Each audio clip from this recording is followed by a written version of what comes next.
Hi, I'm Sarah from Watertown Regional Library. And I'm AC, I'm her helper. We are the children's department basically, and we are going to talk about our outdoor children's program that we would be holding for summer reading this year. And I have chosen the Owl Pellet Dissection. It's on page 80 of the CSLP manual. And this for us would be a special program that requires registration. Because of the subject matter of this program, we wouldn't want to have kids too young registered, so we had decided to do grades 3 and 4 as well as 5 and 6. The way our department is split up, our young adult librarian takes over the kids at 5th grade. But they're still probably going to be very interested in a STEM project like this. So this would actually be a partnership for me and this young adult librarian. It just depends on how your library is divided when it comes to those two things. We had thought in our program manual we would probably advertise this as 8+, because there might be even older kids that want to participate, and that's perfectly fine with me. I think I'm like 42 and I want to participate. So I know it's a really interesting topic, and I know you're gonna get lots of kids depending on how you set up your age groups. So with owl pellets, in case you don't know, when an owl eats an animal, like a mouse, it swallows the mouse whole. There's no chewing involved, and the owl cannot digest the bones and some of the skin, some of the internal organs. They just don't digest. So the owl has to throw it back up, and those are called, they're small, I'll show you one here. They're small and they're called owl pellets. You can buy them on Amazon. That is where Laura got these for us. And they come and they have been sterilized. So that is a good thing to know.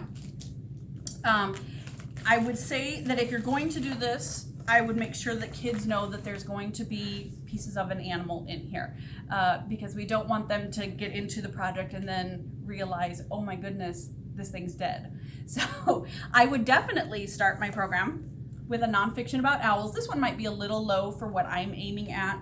This is Owls and Owlets by, it's not even gonna tell me the author's name on the cover, by Annabelle Lynch. This might be a little bit lower than what I'm looking for this age group, but it would give them the basics of how owls work. Depending on how long you want your program to be, I might also add in a story. This is Tana's Owl. It is based on a true story of an First Nations young woman from up by Alaska, maybe the Yukon, I'm not sure. I believe it's Canada, so I say First Nations. And her father brought home an owl that needed to be rescued, and she raised this owl. And I found this one really interesting because she didn't like the owl, and she and the owl were not friends. It wasn't a cuddly, lovey story, and I thought that was very realistic with this one. So I really like this one. It's Tana's Owl, and it's by Rachel and Sean, can I say the name? Quitsalulik Tinsley. So it was a good story, and I appreciated how it was done, and the author herself is the one that raised this owl. So that was kind of neat. And then if you wanted to read one more story, 3rd and 4th grade is a great place to introduce choose your own adventure stories. And I found this really fun choose your own adventure called The Owl Tree. And I thought as a group you could go through multiple scenarios of The Owl Tree. It's not a very long book. This one is actually in our junior reader section, so they don't take a long time, but it gives the kids a chance to kind of see how choose your own adventure works. That's coming back into popularity. I know I'm seeing it with many different kinds of books, even some nonfiction type books. And so I think that would be a really fun chance to introduce it, even though it doesn't have to do with the owl pellet dissection. It still has to do with owls. So another option for your stories could be, if this is a special program you're holding on, say, a Friday afternoon, spend the week with your story groups reading owl stories leading up to it. So just so that you have some kind of basis for them to have some knowledge of owls. So we are going to change views real quick, and I will show you how we're going to dissect an owl pellet. So this is the actual owl pellet dissection.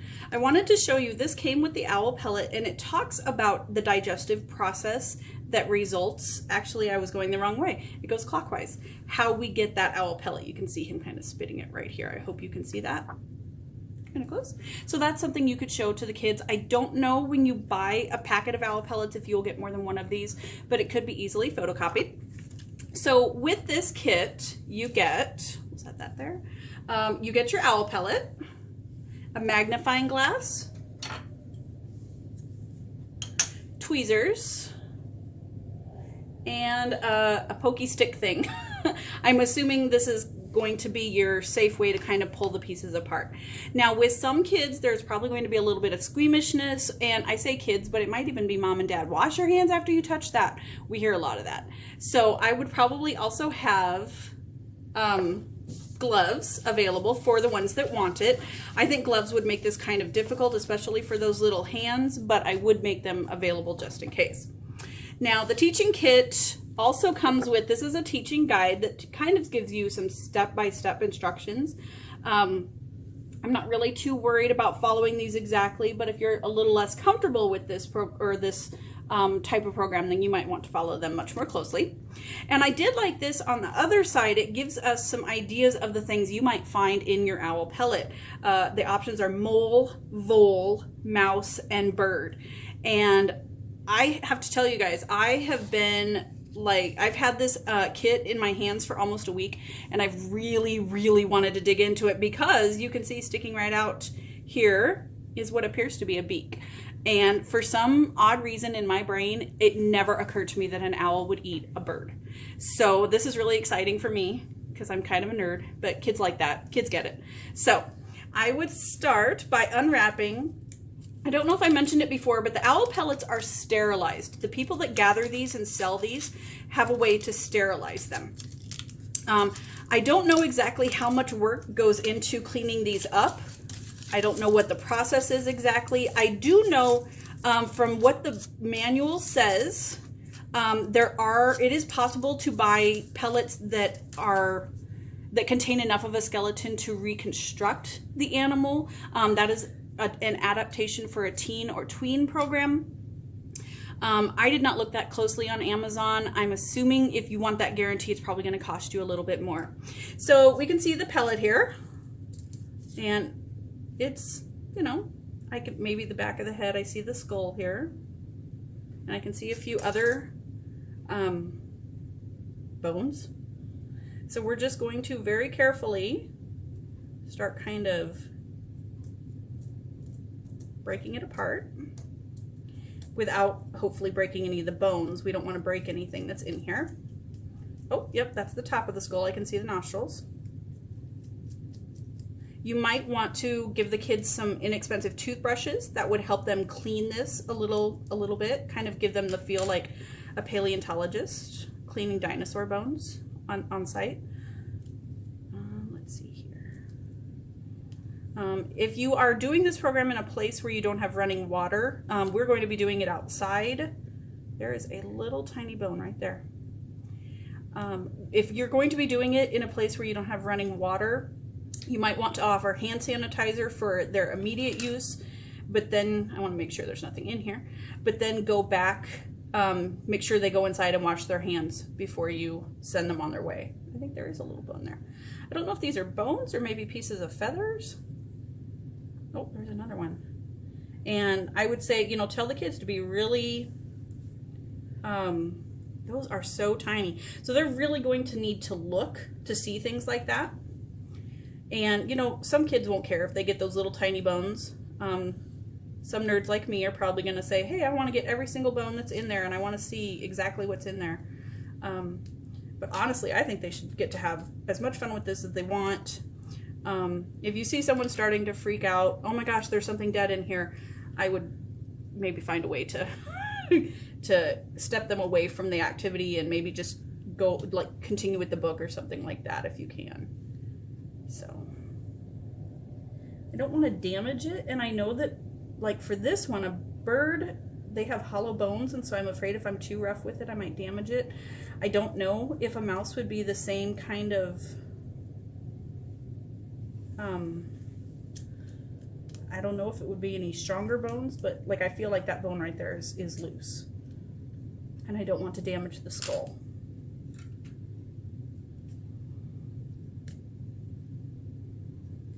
Let's see if we can take some of this off the back. Oh, there's a big bone.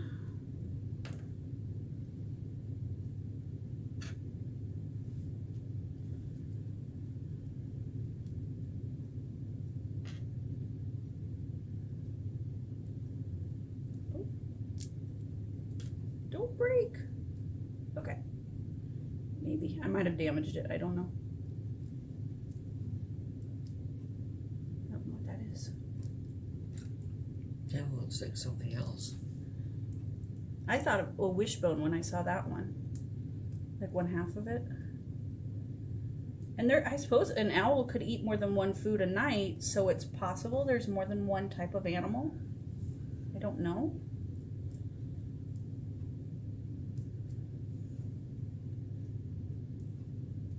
I'm seeing like the remnants of feathers. The stringier bits, I think, are feathers. Oh, there's more than one bone here. That's got a heavier ending on it. I'll bet that's from a leg or a wing. Not actually. Looks jointed, like maybe that's a wing. I don't know. And I would be doing this right with the kids, or at least looking over their shoulders and talking to them about what they're finding. With social distancing, you wouldn't be able to put them all at one table, you know, and of course if you have 20 kids, you couldn't do that anyway, but I like to talk to the kids about what they're doing and what do you think that is? What could that be? And then once we get all the pieces out, we'll be able to compare them to the chart. Yeah, see, I don't know if I'm damaging things. I feel like that's the wing right there.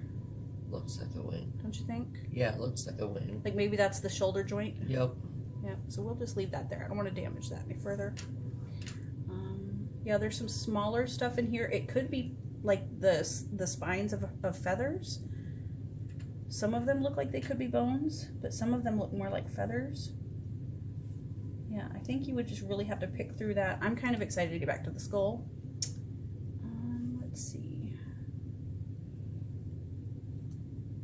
And it is kind of hard, so I would, you know, caution the kids to be careful. This pointy stick thing is super handy for this.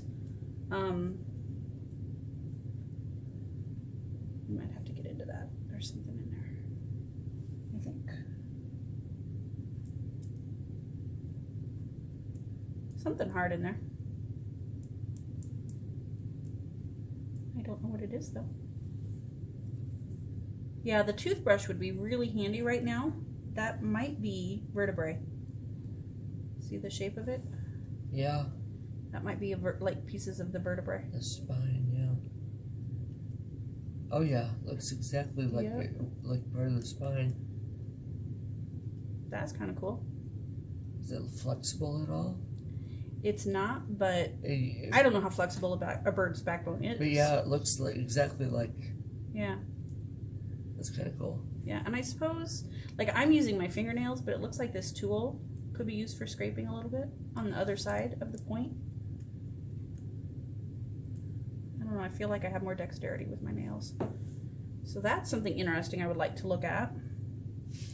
I would also give the kids maybe some little squeeze bottles of water or rubbing alcohol if they wanted to clean off a bone and see what it looks like completely clean, you know, like where we have a theory that's a backbone. We're not going to be able to tell until we actually get it apart or get all the dirt off of it. Yeah, that's another bone there. You can see like there's a little tiny bone and a big bone. So maybe, I don't know, do their legs have structures like that? Ours do. Maybe a wing, I don't know.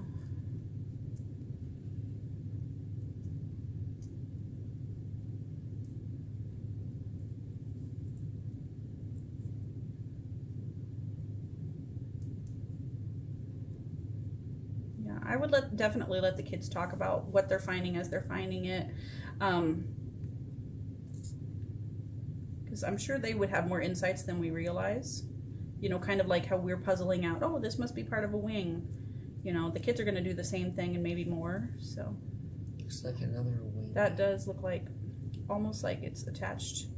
Like this might be the shoulder, Yeah. and this is the wing right here. Yeah, because that's not wanting to come apart and I don't want to break it. The bones are definitely very,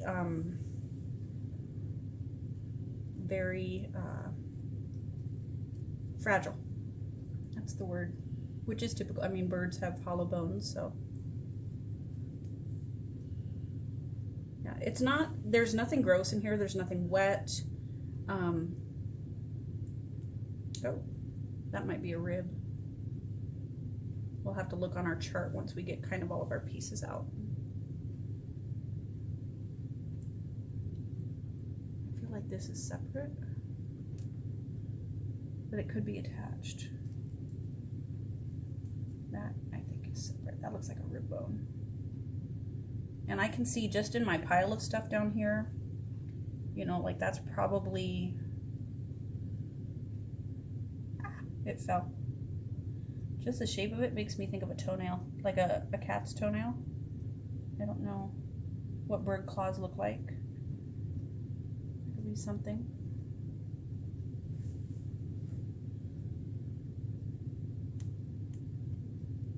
Yeah, that's another where there's two bones there.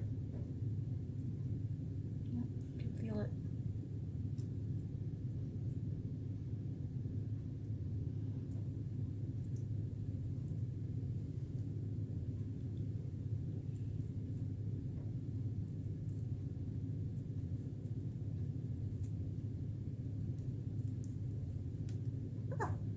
See that? Feels like a feather, but it feels like it's attached, so I don't know if I want to take that off of there. You know, and that's up to the kids how much they want to do to clean things. You know, if they want to sift through the pile and really what else can I find. I think most of them, the wow factor is going to be if they have a skull. Which that was what I was excited about once I realized there was going to be a bird skull in there. And I think I probably will have to clean this with water to get the full extent because I'm afraid of damaging it. I feel like I maybe damaged it on the side already. So,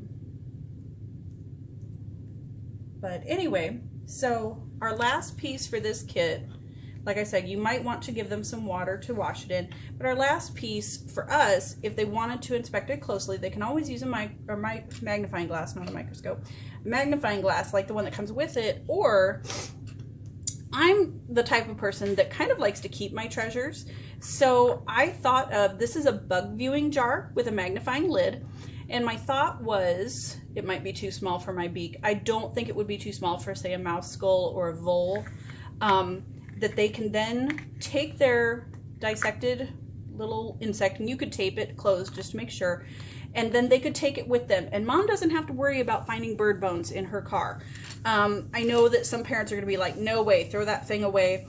Watertown is going to be starting a nature club where we will give the kids a chance to turn in things like, say, a bird skull. And so that is an option for us. But if you don't want to keep all your stuff, I would say throw it away. You've seen the cool stuff in it. I did want to compare a little bit with our chart. This is the bird. Now, that actually could be part of the pelvis right there. Looks rigid where their tail joins up. And then, let's see. That one that looked like a couple bones together looked like the humerus or the... Oh, right here, the ulna. So yep. they do have two bones, just like our arms do. Yeah. Whoops. So that would be like this one. And here's our skull, of course. Some of those bones with the wider tops, there was a really good one, I thought. This one here, that could be the scapula, the shoulder bone. And, yep, because there is, well, yep, that is like an arm right there. Like this is the scapula, and then this would be the upper arm bone. The humerus, excuse me, and then this would be the radius and the ulna. So the kids can kind of go through and do that if they're interested. This doesn't have to be a super long program. I think the kids are really going to get excited about getting in there and looking at it. And really, you can have as much fun with it as you want. Like I said, the only thing that I would be concerned about is making sure the kids are aware in advance that there is going to be something in there that has died. Sometimes that's an abstract concept for kids, and so I'm sure that's why they said ages 8 and up. All right, guys, thank you.